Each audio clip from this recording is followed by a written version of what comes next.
అందరికీ praise the lord. ఈరోజు మనము యెహోషువ గ్రంథము 7వ అధ్యాయాన్ని ధ్యానం చేసుకుందామండి. దయచేసి వాక్యాన్ని అందరూ కూడా చివరి వరకు వినండి.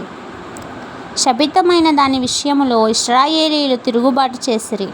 ఎట్లనగా యూదా గోత్రములో జెరాహు మునిమనముడును, జల్దీ మునిమనముడును, కర్మీ కుమారుడునైన ఆకాను శపితము చెయ్యబడిన దానిలో కొంత తీసుకొనెను గనుక యెహోవా ఇశ్రాయేలీయుల మీద కోపించెను.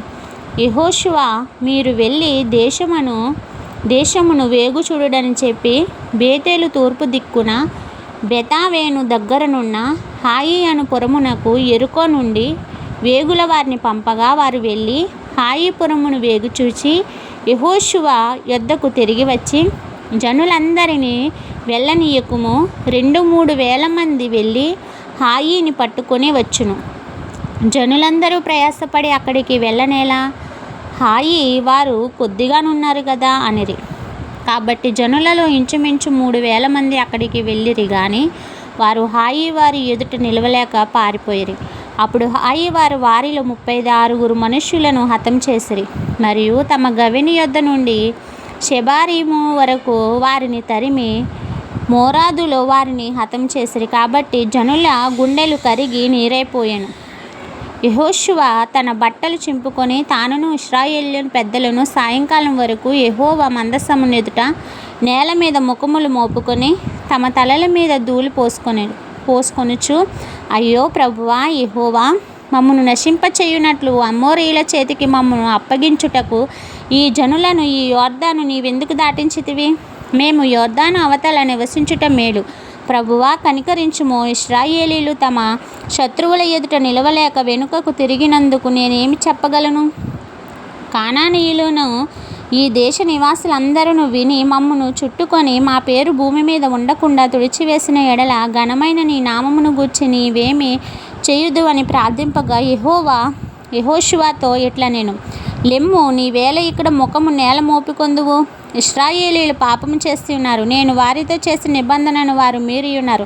శపితమైన దాన్ని కొంత తీసుకొని దొంగలి బొంకి తమ సామాన్యుల దాన్ని ఉంచుకొని ఉన్నారు. కాబట్టి ఇశ్రాయేలీయుల శాపగ్రస్తులై తమ శత్రువుల ఎదుట నిలవలేక తమ శత్రువుల ఎదుట వెనుకకు తిరిగిరి. శాపగ్రస్తులైన వారు మీ మధ్య ఉండకుండా మీరు వారిని నిర్మూలన చేసితేనే తప్ప నేను మీకు తోడై ఉండను. నీవు లేచి జనులకు పరిశుద్ధపరచి వారితో ఇలాగు చెప్పుము, రేపటికి మిమ్మును మీరు పరిశుద్ధపరచుకొనుడి. ఇశ్రాయేలీయుల దేవుడైన యెహోవా సెలవిచ్చినదేదనగా, ఇశ్రాయేలీయులారా, మీ మధ్య శాపగ్రస్తమైనదొకటి కలదు. మీరు దానిని మీ మధ్య నుండకుండా నిర్మూలము చేయు వరకు మీ శత్రువుల ఎదుట మీరు నిలవలేరు. ఉదయమున మీ గోత్రముల వరుసను బట్టి మీరు రప్పింపబడుదురు. అప్పుడు యెహోవా ఏ గోత్రమును సూచించునో అది వంశముల వరుస ప్రకారము దగ్గరకు రావలెను. యెహోవా సూచించు వంశము కుటుంబముల ప్రకారము దగ్గరకు రావలెను. యెహోవా సూచించు కుటుంబము పురుషుల వరుస ప్రకారము దగ్గరకు రావలెను. అప్పుడు శపితమైనది ఎవని యొద్ద దొరుకునో వానికి కలిగిన వారిని అందరినీ అగ్నిచేత కాల్చివేయవలెను. ఏలయనగా వాడు యెహోవా నిబంధనను మీరి ఇశ్రాయేలీయులలో దుష్కార్యం చేసిన వాడు అనెను.